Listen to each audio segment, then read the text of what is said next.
Buenas noches, profesora. Yo soy Marcela Murillo y vengo a hablar de Anisecasis sp. Su historia es, bueno, viene del griego anisos, que significa desigual, y aquis, que significa punta.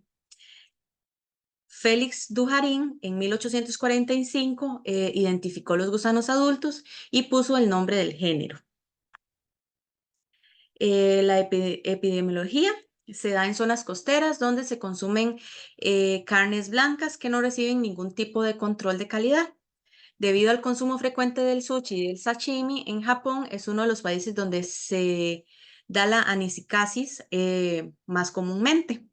Países como Noruega, Islandia, Dinamarca, también donde la pesca es una industria importante y el consumo del pescado crudo es común. Su taxonomía viene del reino Animalia, del filo Nematoda, familia Anisacadae, clase Cercenentea, subclase Digenea, orden Ascaridida y género Anacicasis. Su morfología, Anacicasis cuenta con rasgos comunes de los nematodos, cuenta con una forma cilíndrica, alargada, tiene una epidermis que segrega una cutícula flexible, acelular e inerte. También cuenta con un sistema digestivo completo, cuenta con boca y con ano. La boca se encuentra anteriormente rodeada de labios, anfidios o deridios y el ano está en una posición subterminal.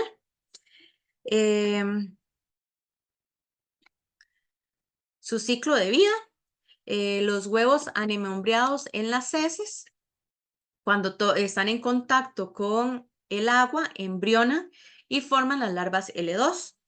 Estas larvas L2 salen del huevo al medio acuático y son ingeridas por los crustáceos. Los crustáceos infectados son consumidos por peces o pulpos y la larva se aloja en los tejidos musculares. Los peces portan la larva L3 que infecta a los humanos y depredadores. Los humanos son un hospedero accidental, entonces cuando los humanos comen un pez infectado con la larva L3, el humano se infecta. Y normalmente ellos son consumidos por mamíferos que se comen a los peces y ya dentro de los mamíferos se convierten en gusanos adultos que producen nuevamente los huevos y de esta forma se comienza con el ciclo nuevamente. La patogénesis es se da por la penetración en el tracto gastrointestinal, una reacción inflamatoria localizada en la mucosa gastrointestinal y en casos más graves, obstrucción intestinal o perforación de la pared intestinal.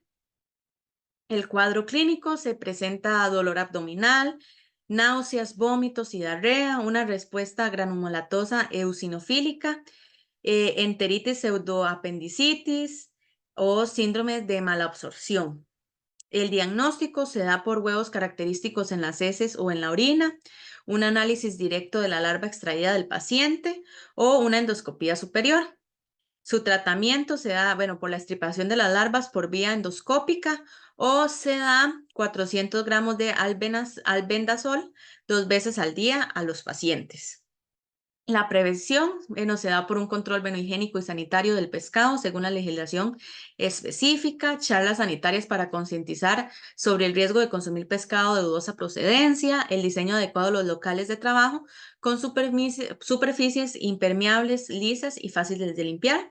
También es importante que a la hora de que se da la pesca, haya una buena limpieza del pescado y que se maneje una cadena de frío constante para que no se dé lo que es la larva. Hola, profesora. Mi nombre es Emily Molina Durán y yo voy a exponer sobre el nemátodo Lagochilas caris minor. Su historia es muy interesante ya que fue en la Universidad de Costa Rica donde los doctores lograron determinar su género y su especie, aunque ya se había descrito por primera vez en Trinidad y Tobago en 1909. y se describió por primera vez en Costa Rica, en la Universidad de Costa Rica.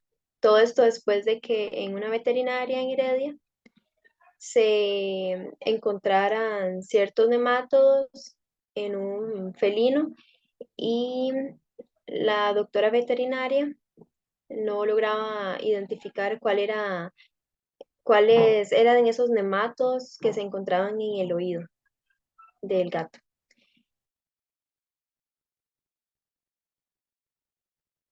Ese tipo de nemato se ha encontrado en Argentina, México, Uruguay y Brasil y es el único en su especie en contagiar a los humanos.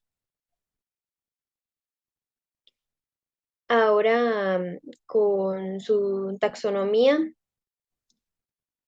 tenemos al reino Animalia, en el filo Nematode, especie minor, con su familia Neodermata, clase Cecernentea, y del orden Ascaridida, con su género Lagochilascaris.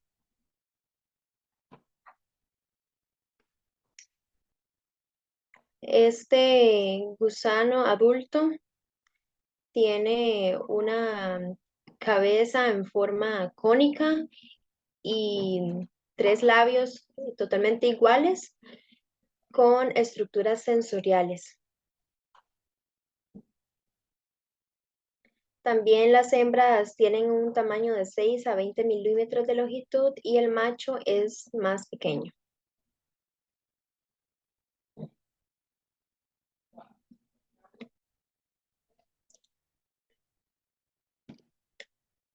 Según el estudio que hizo la UCR, este tipo de nemátodo no ha tenido mucha investigación sobre cómo es su ciclo de vida en sí y cuáles son sus hospederos reales, porque lo único que se sabe es que hay roedores y mamíferos como conejos.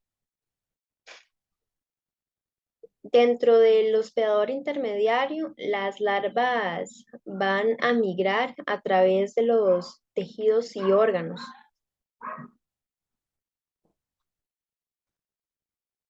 Antes de eso, los huevos quedan en vida libre y se forman en larvas. Tiene que estar en vida libre para formarse en larvas, que es su primera fase, y así llegan al hospedador intermediario.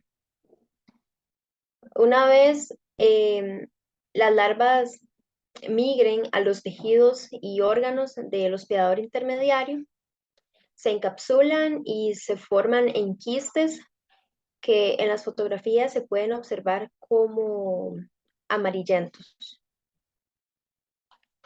El hospedador definitivo consume la carne cruda o poco cocida, por eso los felinos o los perros tienen gran riesgo a contagiarse, ya que los gatos son depredadores y pueden consumir carne cruda infectada. Em, Luego las larvas liberadas de los quistes van a migrar a través del tracto digestivo de ese hospedero intermediario y se convierten en adultos. Y así los adultos van a producir los huevos que se liberan a través de las heces del hospedador definitivo. Las larvas adultas van a alojarse en el hospedador definitivo en órganos, músculos y muchas veces hasta en las fosas nasales.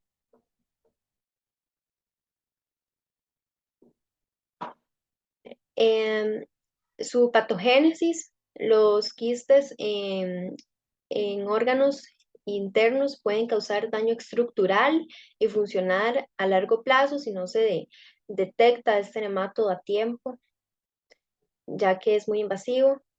Afecta también al sistema nervioso central si el quiste se forma en el cerebro o en la médula espinal. También daño tisular que puede provocar úlceras o inflamaciones provocando una respuesta inflamatoria localizada. Su cuadro clínico son los síntomas gastrointestinales. Ese es el primer síntoma que puede presentar un paciente. También las dificultades respiratorias, y también la fiebre, dolores de cabeza, mareos, convulsiones y debilidad muscular.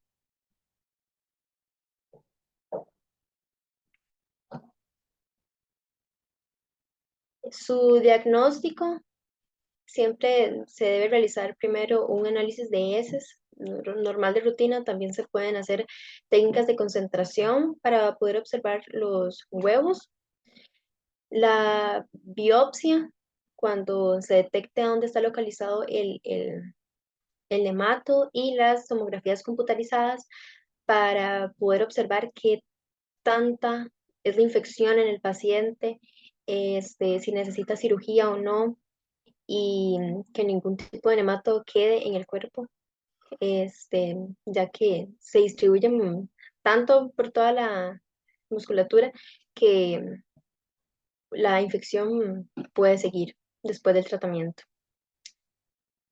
También se pueden recetar medicamentos como mebendazol, albendazol y ivermectina.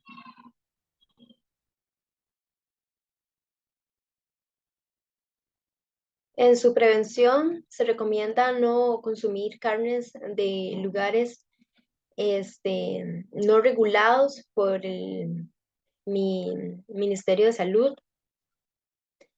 También no consumir carnes rojas poco cocidas, y mantener el aseo y respectivos cuidados en las empresas ganaderas, como es así la desparasitación constante al ganado.